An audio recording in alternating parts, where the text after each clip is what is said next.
My name is Aeye, A-E-Y-E, Sam Martin. Rip. What up? Max.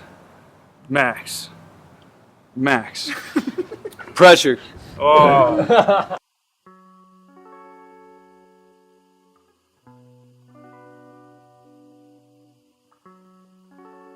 We're talking about our trucks that we got out here in Fountain Valley. Painting these things every single day. They liked what we were doing, so nobody's touched them. Everybody's just had a lot of appreciation for it. A lot of the people around here really appreciate it. We're just trying to blow it up in the community. I started doing graffiti on the streets, being a vandal.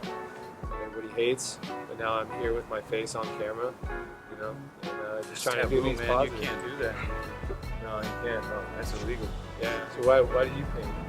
If I didn't paint, I'd probably die or something. That's how it feels. Normally when you're painting, you get a release. It's like substantially better than anything else.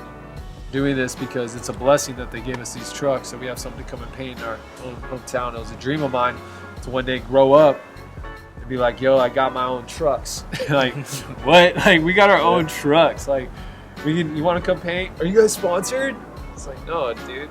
We invest all of our time and money. We work our asses off to take our paychecks, pay our bills, and buy paint. I wish I was just an artist for a living. Like, no, we got day jobs, man. We just don't sleep, really. People tend to make an umbrella term out of graffiti. They're just like, oh, this encompasses everything. Street art is graffiti. Tag banging, it's graffiti. Wild style, it's graffiti. Why isn't anyone calling Quicksilver graffiti? They got more stickers up around here than any other writer. You know, Hurley and things like that. Jason Maloney, you know, much respect to the guy, but that guy could throw up enough stickers to cause, I mean, the damage that they quoted at 60,000 or something like that. Hurley, just because it's got a Hurley logo on it, oh, it's fine, that's not graffiti. That ain't graffiti. This guy's using eggshell stickers. That's graffiti, man. Yeah. You got like Carl's Jr.'s got their ads out there, graffiti. Nike's got graffiti ads. Like all these companies that have this, and like all these art stores that never sold graffiti supplies. And if you look like a graffiti writer and you walk in there, they kick you out of the shop because they think you're gonna steal something. Now you go to these art stores, Montana cans, Iron Lac, Rusto, Krylon, buy this for graffiti. And across the street, they're doing tags on buildings and stuff, you know? And it's like, wait, what's going on? So it's the profit margin. They're making money off of us now. And now they want us to do this. They're developing more cans and more cans. And it's just, I just think it's hilarious, like the way this has changed. But I guess it's more accepted now, which is cool. That's one thing I like more. But the other thing is it kind of takes away from the, I guess, the heart and soul of it. Because you got so many kids that can just treat it like a fad. It happens with every single art movement. You know, it starts off in some real grassroots type development, or it's only a small clique that's doing a certain thing. I mean, you go back through art history, every single movement was like that. The futurists, the abstracts, the expressionists, the people doing impressionists. It all starts with a little tiny clique and it blows up to the point where it's just, it does become a fad. It becomes the next thing that's happening. And everyone wants in on it because they're, oh man, this is what's profitable right now. But kind of do lose the heart when it becomes that commercialized. Trying to cut all this funding, you know, public education, arts programs, music programs, and all these things that really give kids outlets. And you wonder why the drugs are at a point where it's an epidemic, because you're taking every single kid's outlet away from them.